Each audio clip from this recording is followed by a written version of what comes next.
जिल्हा परिषद hi tech semi प्राथमिक शाळा पाणोली येथे आपले सहर्ष स्वागत। सन 2024-25 मध्ये 143 पटसंख्या असणाऱ्या जिल्हा परिषद प्राथमिक शाळा पाणोली शाळेचा पट शैक्षणिक वर्ष 2025-26 मध्ये 30 ने वाढून अगदी 170 पर्यंत जाऊन पोहोचला आहे। परिसरातील 3 ते 4 गावातून विद्यार्थी आमच्या शाळेमध्ये प्रवेश घेत आहेत।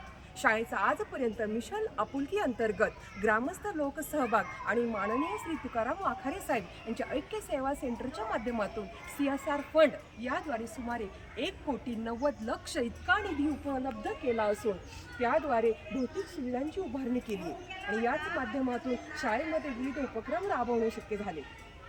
सुमारे 35 लाख रुपयांची फ्युचरिस्टिक क्लासरूम आमच्या या लोकसहभागातून निर्माण झालेली आहे आणि यातून मुलांना मग संगणक शिक्षण दिले जातं।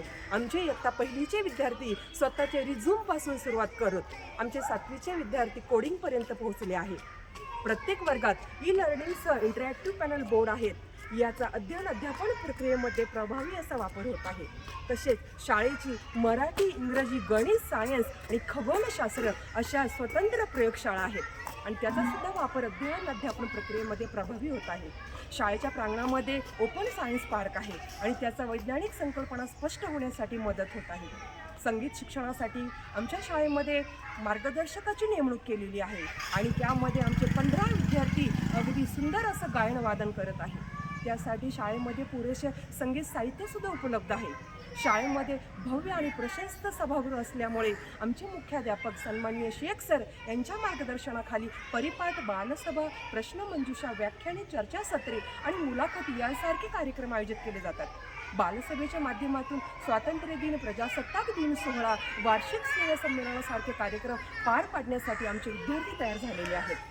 माझ्या शाळेमध्ये सर्व देशी विदेशी खेळांसाठी सुसज्ज असं क्रीडांगण असून 200 metre running ट्रॅकसह kho kho, cricket, kabaddi, volleyball त्याचप्रमाणे लांबुडी, उंचउडी, गोळाफेक, भालाफेक यांसारखे खेळ खेळण्याची संधी उपलब्ध करून दिलेली आहे। शाळेची स्वतंत्र अशी सेंद्रिय पद्धतीने पिकवली जाणारी परसबाग शेड नेटसह विकसित केलेली आहे आणि त्याच्यामध्ये तयार होणारा भाजीपाला आमच्या या मध्यान्ह भोजन योजनेमध्ये वापर केला जातो आणि अशाच प्रकारे मिशन आपुलकी अंतर्गत माझी शाळा एक शैक्षणिक पर्यटन स्थळ म्हणून उदयास येत आहे। धन्यवाद।